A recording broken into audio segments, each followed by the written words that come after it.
Really? Yeah, it's weird. Okay, well, hey, let's just get rolling because we're running late. And That's an again, example of bad UX. I Yeah. know, exactly.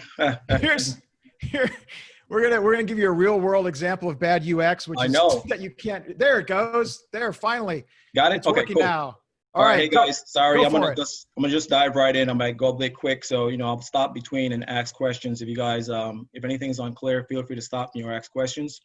But a little bit of about the agenda. I wanted to definitely, walk through conducting a better user experience and customer experience for your small businesses. We live in uncertain times, right now with the pandemic going on right now. So, just wanted to give you guys some tips to be more strategic in your approach when it comes to user experience, and to just look at more, ways where you can uncover insights from your customers and encourage you to start a business that's more customer centric. So the agenda that we're going to have today is first we're going to cover what is user experience. Then I'll share some design process with you guys. And throughout the presentation, I want to do a design trivia. So when I ask questions, feel free to jump in. It's just a game to keep you guys engaged and keep it from just me talking all the time.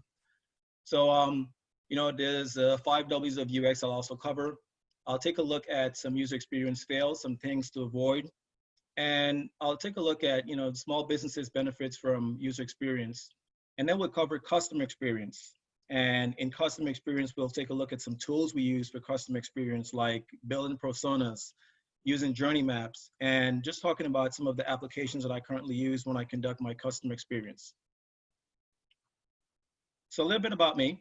I currently reside in the Corona, California area. I've been here for about 12 years now with my wife and son. And, I definitely enjoy adventures. I enjoy high skydiving, hang gliding, anything extreme. I'm definitely into those type of sports. I also have my own design firm here in Corona called Design Lingo. So Design Lingo is a full service design agency, and we specialize in logo design, brand strategy, collateral design, website design, user experience design, and also consultant services. I've had the pleasure to work with multiple agencies. These agencies include industries, my bad. These industries include corporate travel, healthcare and fitness, the mortgage industry, food and beverage, as well as consumer electronics. So well-rounded. I've been in the industry for quite a while. So, looking forward to learn about your businesses as well. So let's get started. So when you look at these 3 products, what do they have in mind? What do they have in common? What do these 3 products have in common? The question should be, they all have great user experience. Great user experience is a process of creating products that resonate with your customers and has a meaningful, relevant experience. So, as you guys know, user experience is everywhere in everything you use, from the chair you guys are sitting in to your coffee cup. Someone sat down and thought about that element, and they applied user experience to make it more user-friendly. In these examples I have here, the iPhone, from touchscreen to the handheld to the easy applications to start the actual device.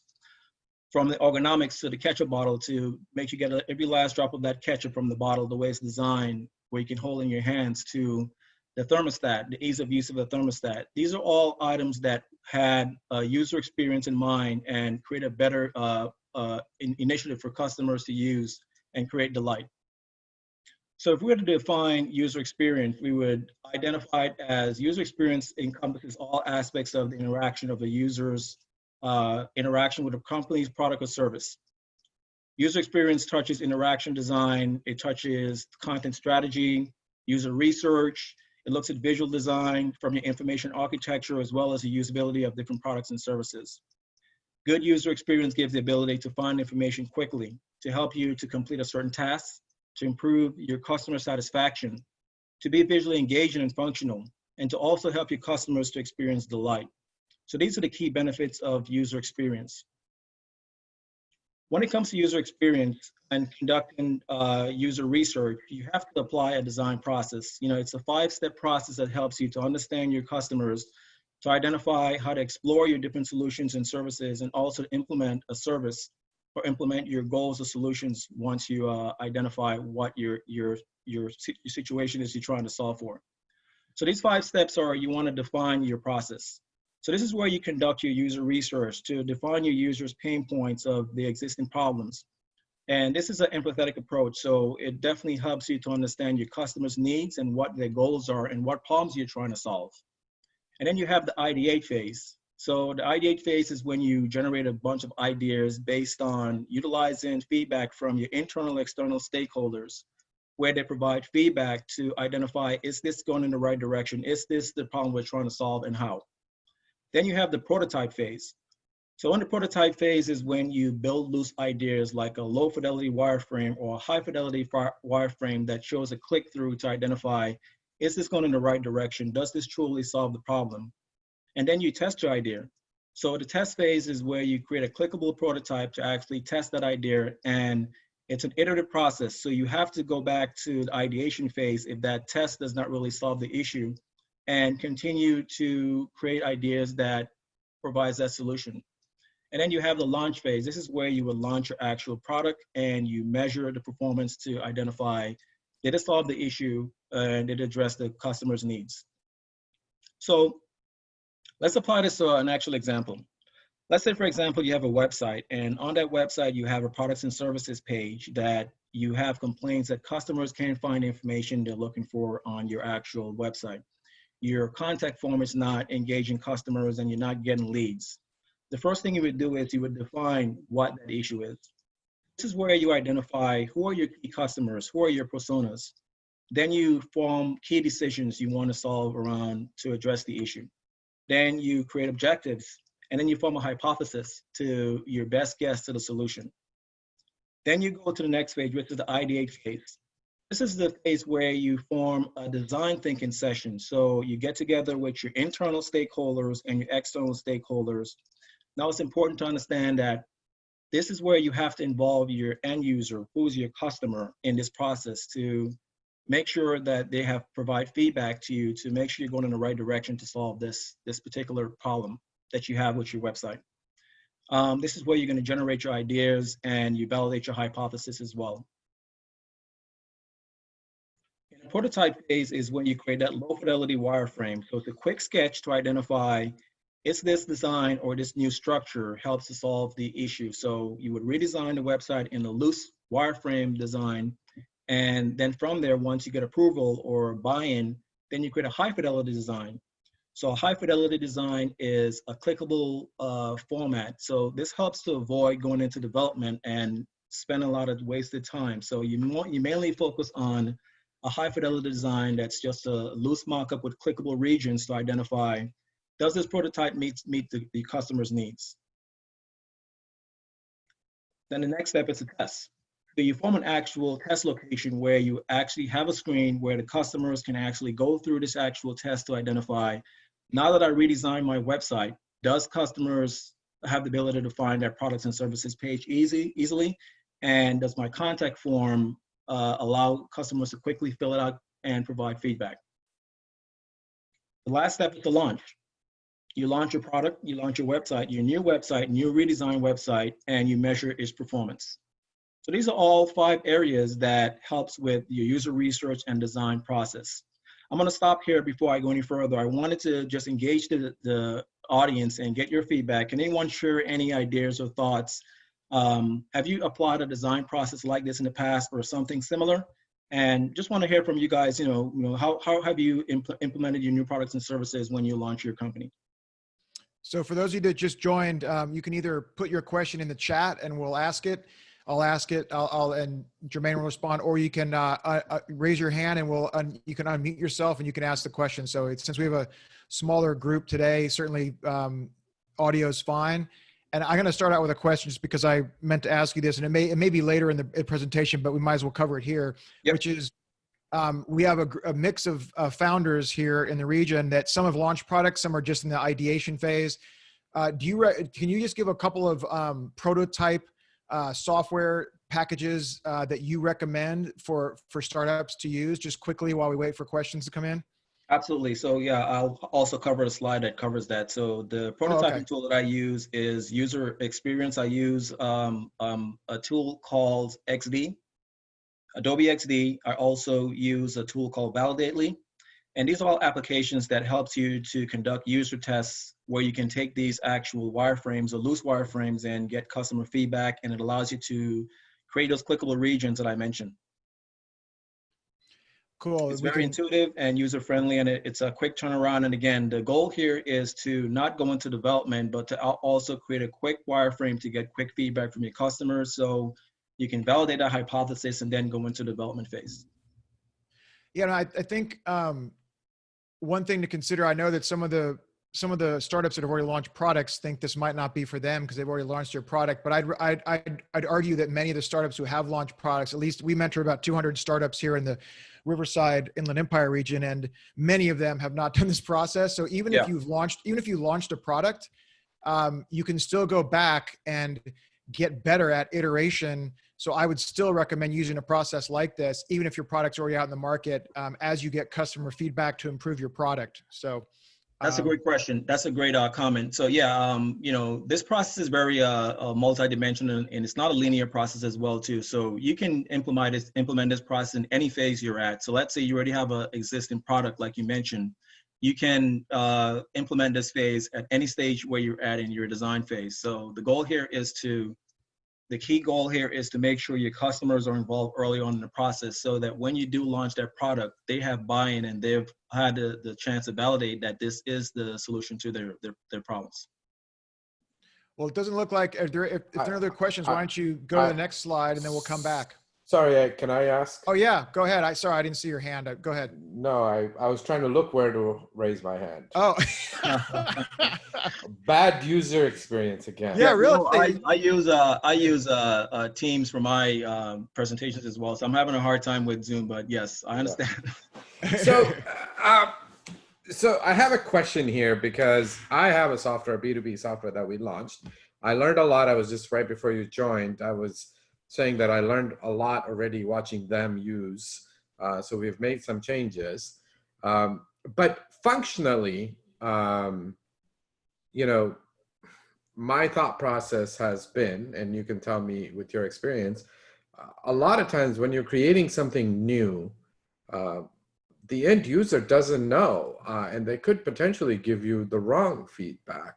So how do you align the two as far as the function of what it does, right? Not necessarily where the button is, but what's the final outcome? So can you expand a little bit on that? Yeah, I think what you're asking is sometimes the insights you capture early on in the process may not be the best solution for the customers. They're often not sure what they need until you provide that service to them. I think that relies heavily on, you have to be clear on your key decisions, your goals that you intend for that particular product and service. And at the end of the day, the end user, the actual customer, they'll be using your product and recommending your products to other people as well too. So there has to be that balance between your goals and the customer's needs. So this is where the ideation phase comes in, where you put together your goals, the customer's needs, and come up with a solution that best suits the customer's needs and also your goals at the end of the process. So I think it's a balance. So we got a question from Andre. He says, what do you think about dark mode UIs, especially for information systems? Dark mode UI, that's a UX trend that's currently, very popular in 2020. It's a mixed bag, because a lot of times when you have dark modes, you have accessibility issues where customers can often see the actual font styles or contrast in fonts. So it all depends on your audience. If it's a younger demographic, then it's good to use dark modes to be trendy and in style. But if your audience is an older demographic, you definitely want to consider using a design that's more tailored to the way they view and the way they interact with your service. Yeah, and I'll just add to that, because I've had some experience with this. We, especially if you're in the B2C space, it's amazing the amount. Once you start to scale into the millions of users or the hundreds of thousands of users, which I've done in the past, something that may be not that big a deal when you only have 500 users or something testing your product becomes a big deal. So for example, the fact that many folks have different types of color blindness or visual impairments and other things like that. And so you know, if you're going after a broad audience, and especially as Jermaine said, if you're going after an older demographic, you definitely want to take those things into consideration. So what might look the coolest, what, you know, you or your technical co-founder or your design co-founder may think is super cool, might actually not be the best thing for the customer. So just keep that in mind, because I know I've been in several situations where we've been, you know, it wasn't a good thing to not design for a massive audience when you're scaling. So just keep that in mind as a founder. Kevin has a question. He says, I also have a question related to customer feedback. Oh, go ahead, Kevin. Sorry, I'm reading about you unmuting your mic. Go ahead, Kevin. Yeah, no, that's fine. I just had a question because what we've been doing lately is we've been showing the high fidelity prototypes of our application to schools, because our technology is B2B. We're selling to the school districts as a solution for their connectivity problems among the students. One of the things that we've been encountering also, and it's kind of a similar question to Anand, which is basically we've been getting feedback from the instructional designers or professors or people in that area, and we've gotten feedback, you know, saying that they prefer this part of the application. So there's a wide split that I've been getting, where some people will say we want this part of the application, others have been saying we want this part of the application. So it's hard to reconcile which one to go with, and just trying to figure out if there's a strategy or a way to determine if there's a fork in the road, which path to take. What are some ways to decide that, basically? When you say applications, you mean the actual applications that they test with, or the results of the application, that the prototype that you're actually presenting to your customers? The prototype that I'm presenting to my customers. There's a split. There's a definite split where I will show them the entire platform, and they'll say that they prefer that one. Some of them say one thing and another say another thing. So there's a fork in the road. So to speak. Got it. I'm Yeah. not sure. So that goes back to, you know, and we'll talk a little bit about personas as well too. So, you know, in that define phase, you know, it's kind of hard to see in my illustration, but what that does, it outlines your different personas. So your personas are a group of people that you plan to actually test with, and the value of the personas is that they help you to identify, this is my target audience, this is my goal or my key objectives, and then there has to be a blend between the two before you even go into the ideation phase. So along the way, I think, you know, if you can have clear goals, clear key objectives that you're trying to address with your prototype, once you get into the prototype or ideation phase, this is where you can get those key insights and determine which path is best to move forward with the test phase. Does that make sense? Yeah, that's a good answer. Anand's answer from the peanut gallery was go with the one that has the most money, that makes the most money. Oh, all right. Yeah. So keep in mind, you know, this is not a one time, one done type scenario. This has to be done repeatedly throughout the process as well too. So once you launch your platform and you add analytics on there to identify, is this the right metrics I'm measuring, you can go back to the define phase if you determine it's not resonating quickly, and then go through this entire process once more to determine, you know, next steps. Do I need a redesign? Do I need to take a step back and identify, do I have the right key objectives? The other thing I'd say is that, you know, don't get too married to it, right? I mean, it's tough. Like if you and a team have worked for a long time on a product, whether it's a service or a product, and it doesn't matter. It can be an app, a website, anything that has UX involved. I mean, for example, my last startup, we had spent months on an onboarding process that we thought was just the best ever. It turns out it didn't work. We had to rip out the entire, this was for a game, for an app that was a iOS and an Android game. Yeah. We had to rip out the entire front, and it took us months, and because it was just too complex and people didn't understand it. And it was a massive fight between the marketing user acquisition team and the development team, because they didn't want to do it. They thought it was the best thing they'd ever built. And users weren't figuring out, and we weren't acquiring users and keeping them. So just again, like as Jermaine already said, always be open to customer feedback, and don't let, you know, one group of your company bully a bad decision for the consumer, because that will happen, especially as you start to grow your startup. Yep. Yeah, the last thing I would add to this, I'm sorry, were there any additional questions? Oh, sorry. Justin says semi-customization for each distinct possibility. I think he's saying, Justin C, are you talking about A/B testing, or is that, or something else? You can unmute. Okay, hi. No, actually, when I was doing a lot of work with the public pension systems, we did have various people come in and introduce products. And what we ended up going with was products that allowed us to semi-customize the end user experience. And I know there's, I'm not too familiar with school districts, but I can imagine that each of them have different guidelines or different rules that they might want to abide by depending on the demographic for that particular school district. And so I just thought maybe if there's a way you can work in a semi-customization for each different school district instead of a one-size-fits-all, that might be a possible solution.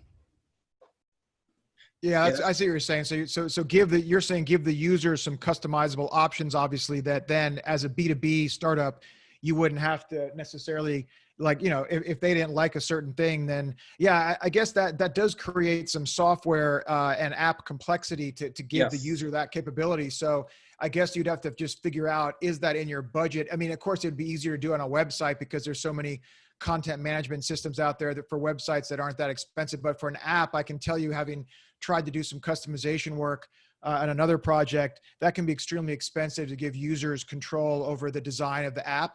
So I think it also depends on what type of software product you're launching, just as an aside. But that's a good point, though. That could be a solution for a B2B startup. So I think do you want to go to the next couple of slides and we'll see if any other questions come up? Okay, cool. Absolutely. And that statement goes nicely into my next slide. So we'll talk a little bit about that as well. So here's why I wanted to play a design trivia game, UX design trivia game. Well, I'll ask a question and anyone in the audience can answer. Scott, I'll ask you to, if we don't get someone that raises their hand, definitely pick someone, have them select an answer. But the goal here is just to get some interaction from you. And if you don't know the answer, best guess is fine, but it's just something interactive to create some interaction from the audience. So it's a UX design trivia question. So the time it takes to decide increases with the number of complexity of choices is called A, KISS, keep it simple, stupid, or Hicks law, B, or C, law of proximity. What do you guys think is the answer? Well, Anand has his hand up, so I guess we'll have to call on him. I like A and C. No, you got to pick one. C.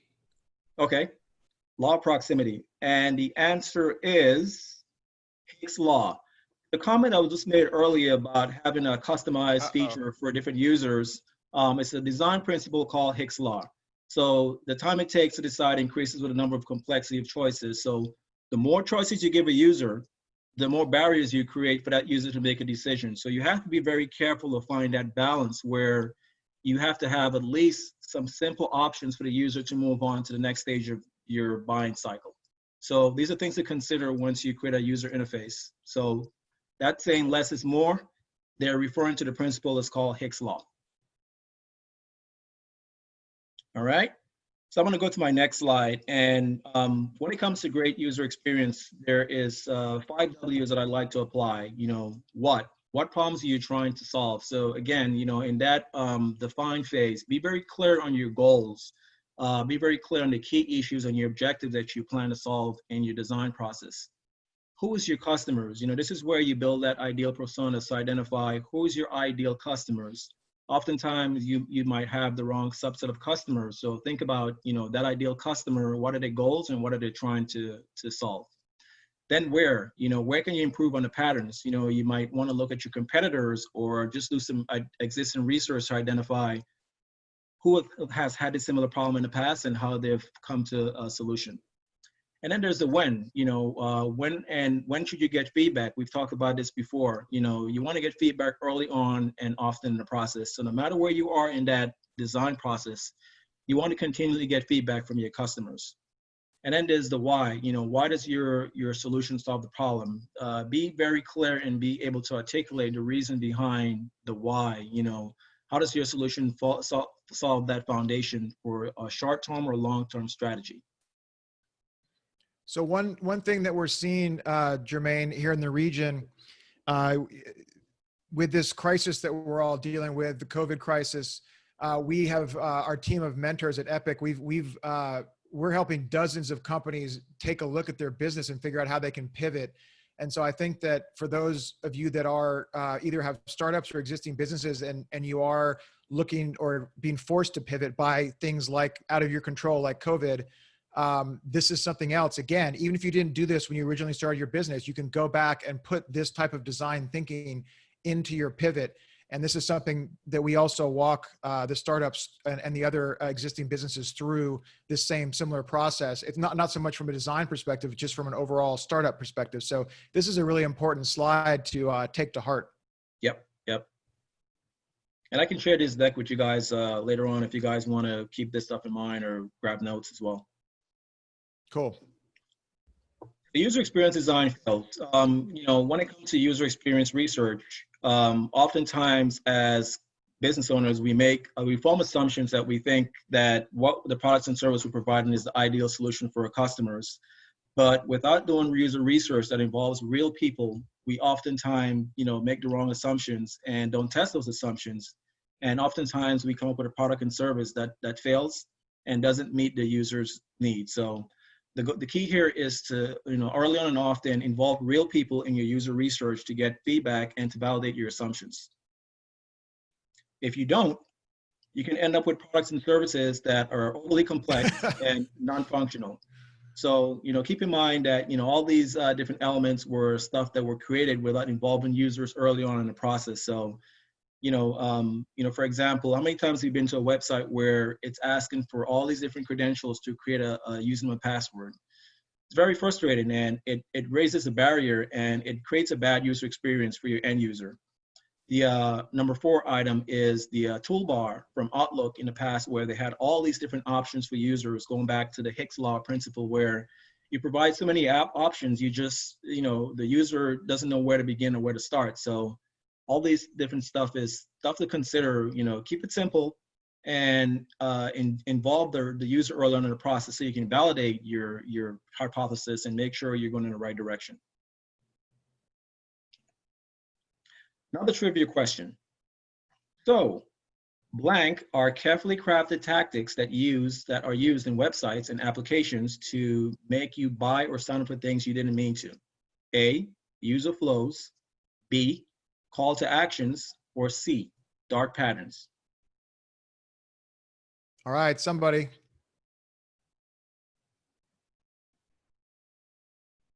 Oh wait, we got some in the chat. Sorry, I was looking for hands. Okay, all right. Okay, we've got A and B. B is the oh yeah, 4. Oh, someone says C. Wow, it's all over the place. It's going crazy over there in the chat. Okay.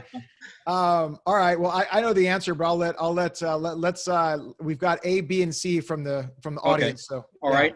If someone chose A, the answer is C, dark patterns. So dark patterns are a user interface that has been carefully crafted to trick the user into doing things such as buying additional features or purchase or signing up for recurring services. Do not do this principle. It's definitely not the best practice. Companies like Amazon and eBay are notorious for this type of behavior where they have you sign up for additional services you didn't intend to buy. So, be careful once you create your interface or, websites that offer services, you don't introduce this type of design principle. Shout out to Eric, who got that one correct out of the entire group. So nice work, Eric. Good job. Next slide I have is just to summarize what we covered. Some of the benefits as a small business you can gain from having a good user experience program in place is it helps you to achieve your business goal, number 1. It helps you to create a well-designed experience for your customers. It helps you to analyze your end-to-end customer journeys to have that high macro level view of how your customers are interacting with your channels. We'll talk a little bit about that feature later on. And then it helps to increase your brand loyalty, which is very important. And of course, it helps to boost your return on investment. So these are all 5 benefits of having a good user experience program in place. Any questions on the user experience benefits? Okay. No, I think we're ready to keep going. Okay. I'm going to move on to customer experience. So what is customer experience, or CX? Customer experience is the customer's total interaction with your company products over time. So customer experience gives the customers the ability to have a pleasant interaction with your brand. It helps to build brand loyalty. It helps customers to likely repeat business or provide referrals to you. It always has a consistent transition between channels. When I say channels, I mean the different touch points. So let's say you have an advertisement or have website user experience, a website platform, or you're delivering a certain product, or you have a sales team and a customer service program. These are all different touch points that are part of your overall customer experience. So it's important to understand that customer experience is not customer service. Customer service is a subset of customer experience. So customer service is reactive, customer experience is proactive. So you're being proactive to identify what is the best way to provide my products and service to my customers so I can build that brand loyalty. You know, in today's market, great customer experience has overtaken price and product as the key brand differentiators. So no longer are customers looking at price and product. They want to have an exceptional customer experience in order to continue to do business with you. So keep that in mind as you continue to build your programs.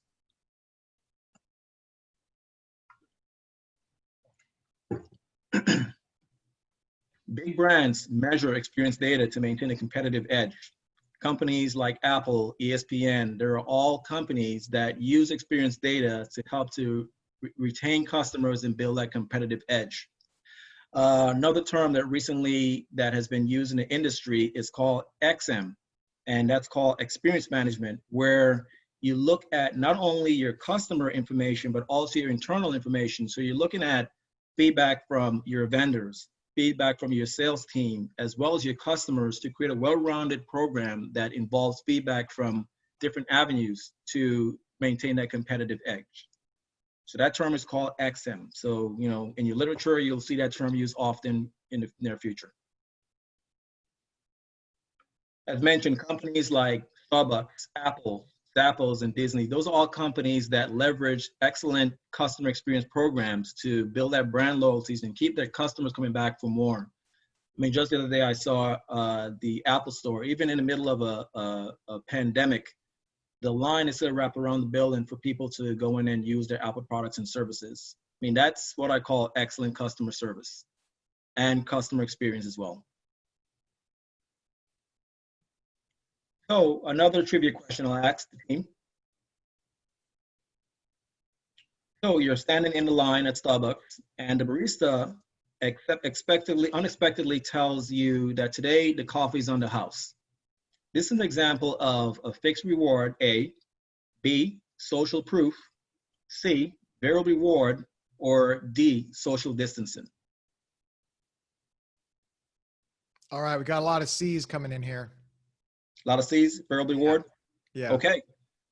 The answer is correct, variable rewards. Right. Yep, those are intrinsic ways to increase user behaviors. This is an excellent way, and there's 3 different areas you can create a variable reward: the tribe, the hunt, or the self. So these are all tactics that large brands use to keep their customers engaged and to build certain increased users' behaviors to keep them coming back for more products and services. Let's take a look at some of the tools that I use for customer experience. The one tool that I mentioned earlier in the discussion was personas.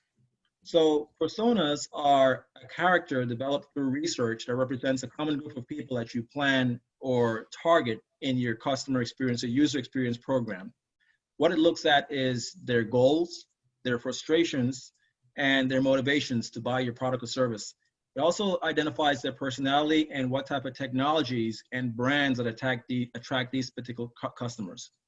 So these are powerful tools that large organizations use, as well as small companies, to identify who is my target audience, and it helps you to normalize your team members to identify, when I create a marketing campaign, who is that customer I'm trying to actually target and what are their behaviors. All right, any questions on personas? I'll just add that even though this is something that typically bigger companies will do because, you know, larger teams and larger budgets, startups that do this typically do take this pretty seriously. So if you, especially if you're doing a B2C startup, I would highly recommend doing this because it's something, as Jermaine said, that you can always come back to, and that if there is a disagreement or an argument on the team about what should happen, you say, you know, okay, well, that's great, but what does Toby want? Or what does Bill want, or Jim or Jane or whatever? And, you know, it keeps you kind of true to the vision because it's very easy in software development, especially to stray from the vision of what the product or service is, especially when, you know, you want to make the product as cool as possible, but you know, you got to always go back to what is your customer that you're building the product for? What does she or he want?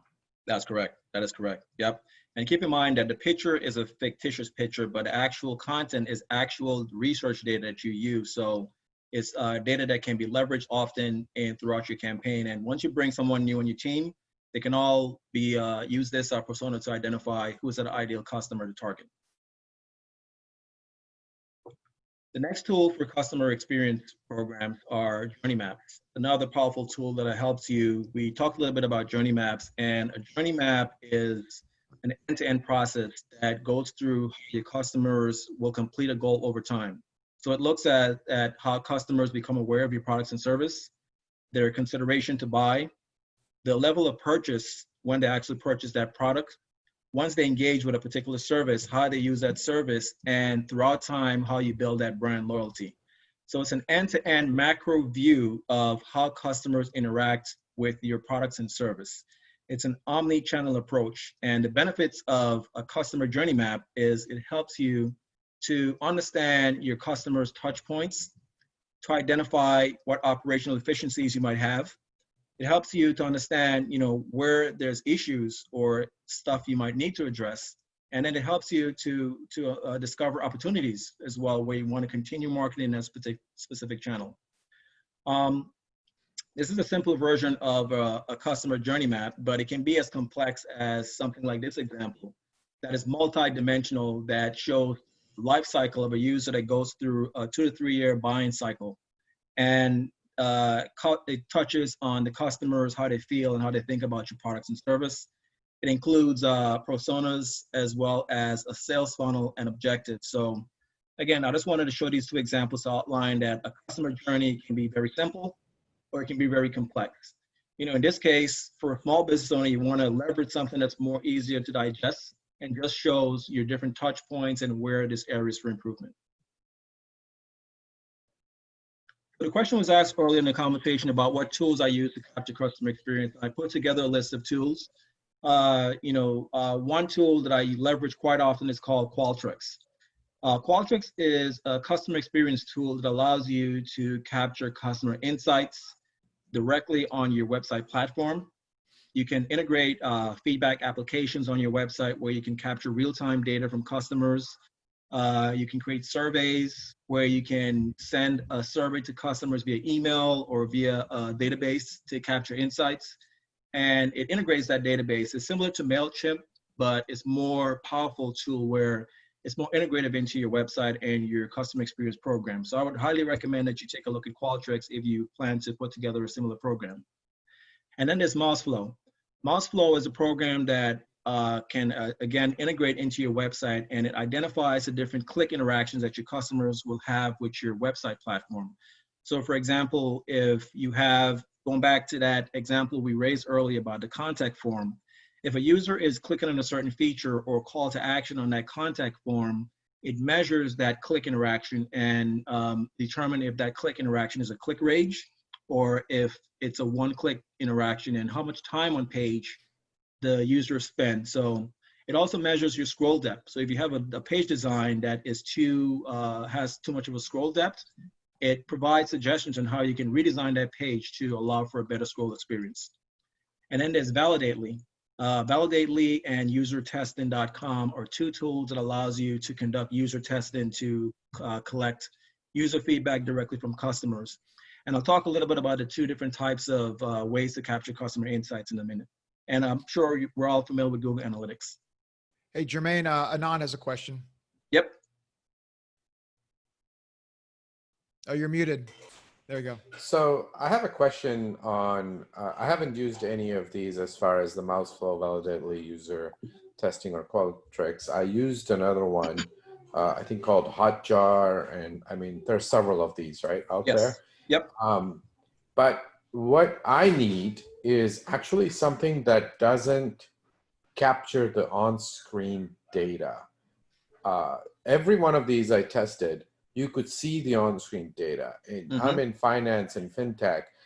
I can't see what's underneath. I'd like it blurred. Is there an app that you have come across that will blur that out? But obviously, because we know where the buttons are, so it's even if it's blurred, we don't see the on-screen data.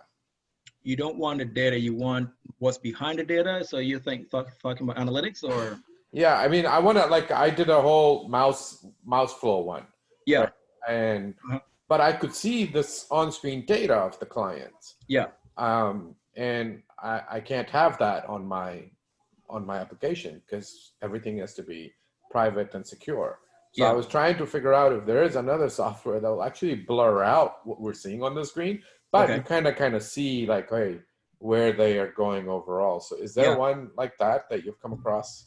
Yeah, take a look at MouseFlow. It has different features that, again, it shows like the on-screen interaction of the user, but it can always dive deeper and show more of a data-centric view that has more of, what regions the customers are clicking on and what section of the website is clicking on. So the problem is from a privacy and data control is MouseFlow gets it, even though I don't see. For example, I could be on a different report, right? Data only, but MouseFlow gets the recording or and that's what I'm like, is there one that's more privacy central, data central, security central for end users? You may want to look at analytics, and Google Analytics might probably be your best bet in terms of capturing those data centric views without any privacy issues like the actual screen grabs. So I would take a look at Analytics GA, and MouseFlow might have a feature that meets your needs as well. All right, cool. Okay. All right, so, when it comes to user experience, capturing customer insights is a key feature. And a lot of times there's a term that's used in organization industry. It's called VOC, voice of customer. So, it's a term that describes how to capture feedback from your customers and their experiences and expectations for your products and services. And what it is, it helps to understand what your customer needs are, where are the possible friction points for your customers, how can you create a better experience, and what are the behavior patterns.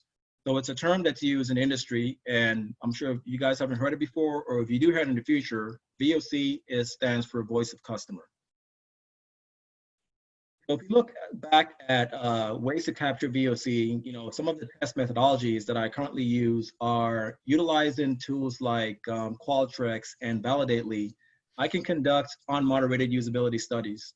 An unmoderated usability study is where I have an automated usability study that I can send to customers via email or a link they can click on, that I don't have to sit and moderate the study. It's just walks them through, and it captures insights based on a particular issue or friction point that you have within your application.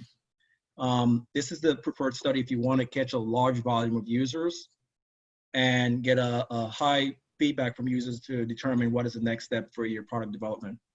Then there's a moderated usability study where you have more of a one-on-one session with your customers where you can ask questions, probe, and get deeper feedback from that particular customer. And as you conduct this study, it's recording the interactions as well. So you're capturing both quantitative and qualitative feedback from the customer at the same time. Then there's customer interviews, which is more face-to-face. Due to COVID, this might be a more difficult VOC way to capture information. So, but that's more of an intimate way to capture feedback from a customer. You have ethnography studies, benchmark studies, and tree test is another good one for small businesses. If you just launch your website and you're trying to identify, does my navigation structure work well with the actual end user, you can conduct a tree test. And in that trade test, it'll help you to validate the findability of different topics within your website or application. And I'm sure you guys heard about A/B tests as well too. That's another way, a method to capture customer insights. And then there's focus groups and diary studies. So these are all different methodologies that I've used in the past or to some degree to capture customer feedback. Now, the key here is I'm not suggesting that you have to use every one of these methodologies. The goal here is just to pick a few subset of these different test methods. And the goal is to make sure you have a mix of different studies. So you want to make sure you have studies that are quantitative as well as qualitative. So, quantitative, you want to get what the user actually doing. And then the qualitative is you want to get behind the why, the behavior pattern. So try to get a good mix of different methodologies once you conduct your usability study. I wanted to share this slide. I saw it at the airport about 6 months ago in terms of ways to capture customer feedback. I thought it was interesting, just ways to find creative ways to get customer feedback. So this was found in the Ontario airport where they have, if you're satisfied with the cleanliness of a restroom today, click here to happy face. It's a quick way, a quick touch point to get feedback from the customer that doesn't involve a lot of their time or bandwidth. So, think about different ways where you can capture feedback or have avenues to capture customer feedback. I mentioned earlier, you can add a feedback widget on your website where you can open up a channel to capture feedback from your customer. The key thing is to make sure you're able to close that loop. So once you capture the feedback, make sure you have mechanisms in place to actually address the customer's feedback once it's provided. To recap, do user research and conduct the design process at any stage in the design or development cycle. Avoid making assumptions and user research, and make sure you test your hypothesis early on often. Avoid UX fails by gathering customer insights early on in your process. Good user experience increases your brand loyalty and increases your ROI. When it comes to customer experience, big brands measure experience data to maintain a competitive edge, so can small businesses. Your customer experience program should be an omni-channel approach. So multiple touch points, multiple ways to capture customer insights. They all should be measured. And keep in mind that if one fails, your customer looks at this as a bad user experience. Good user experience connects the heart, minds, and the hands as well. As mentioned earlier, make sure you gather quantitative and qualitative insights throughout your design process. To close, customer experience is our relationship level. So it acts on relationship, the customer's behaviors, the overall interaction points the customer have with your products and service. User experience is a subset of customer experience. They both go hand in hand and work effectively. Definitely I would advise you to look at different programs and ways how you can implement these types of methodologies into your program. Any questions? That's great. Can you go back to that, or you can stay on this one, that's fine, it's cool. Yeah, we got to wrap. We're going to wrap up in a minute, but I do want to open it up for any questions. You can put it in the chat.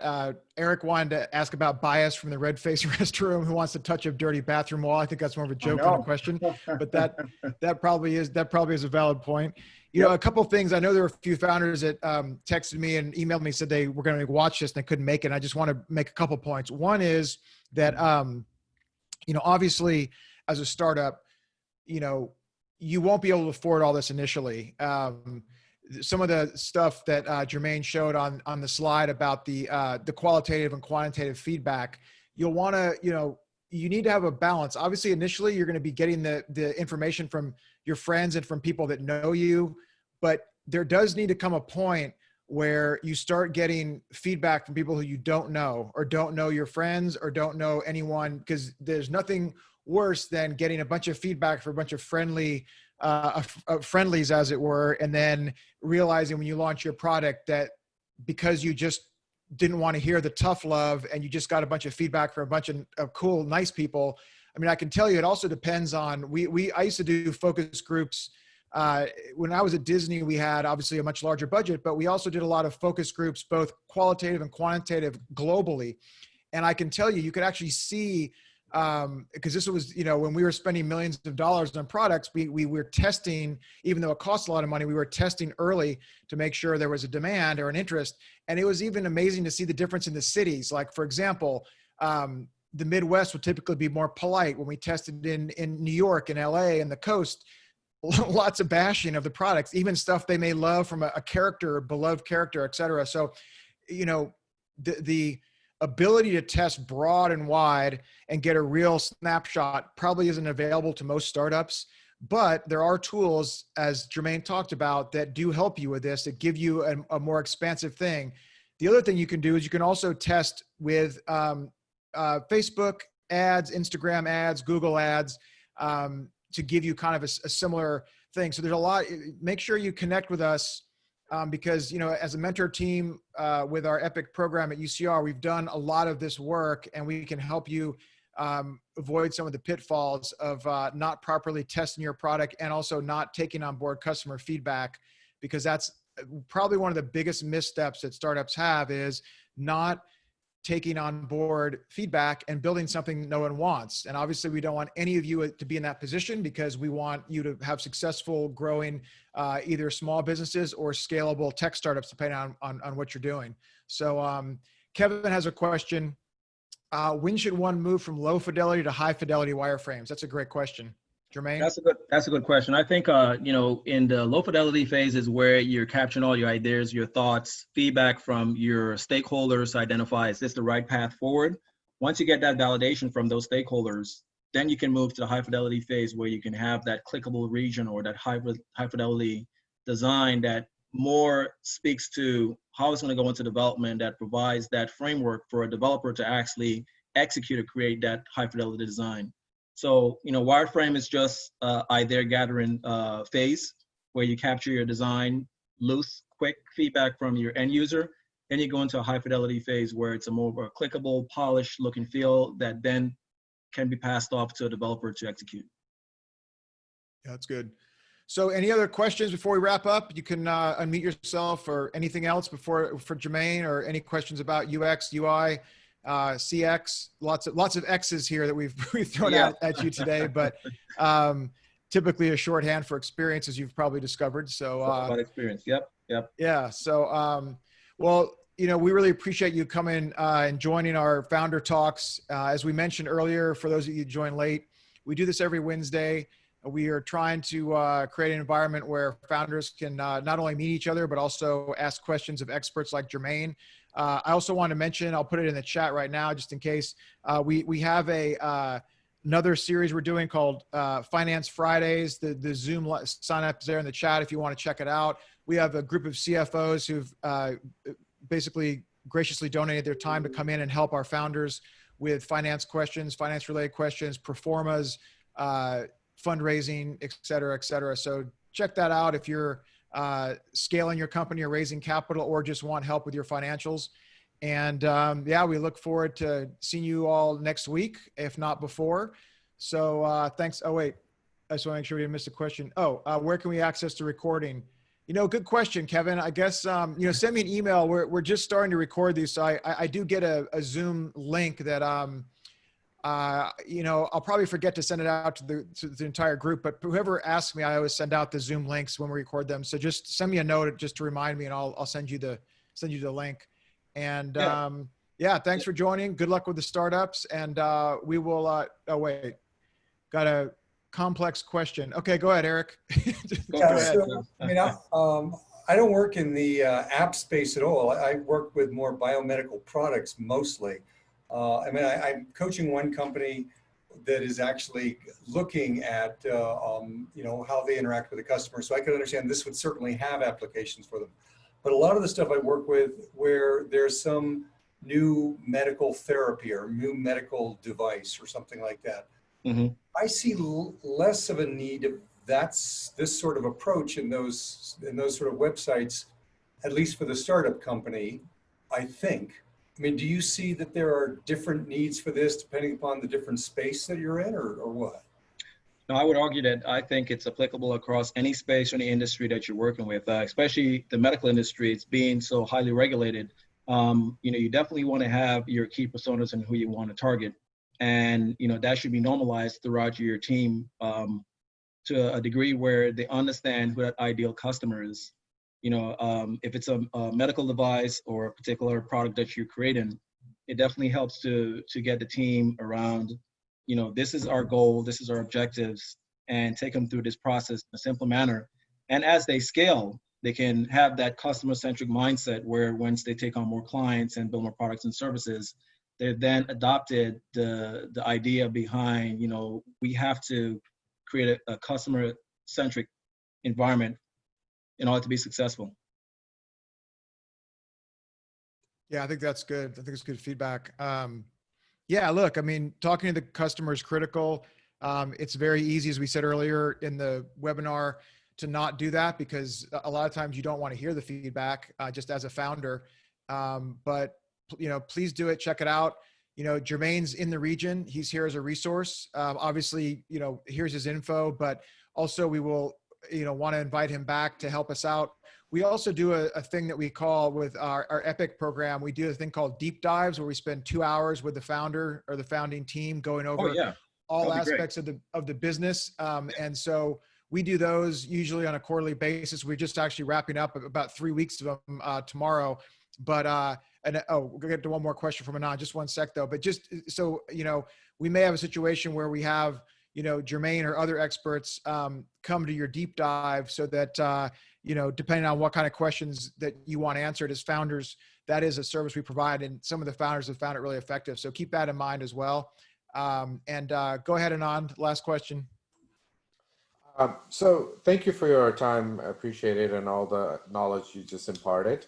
I would love to know if there are blogs and or websites you go to get inspiration from a UX perspective.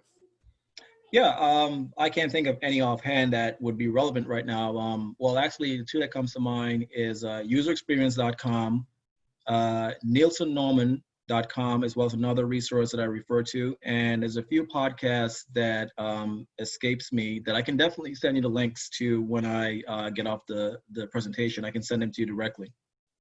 I can add them to the feedback as well, where you can get more information as well too. So that'd be great. All right, cool.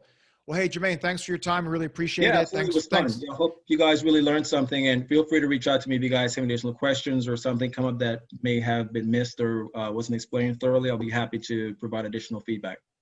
All right, great. And founders, keep on keeping on. Let's build some awesome companies here for the region and for you and your families and everyone else. So let's keep it going. Talk soon. See everybody. Thank you. Bye.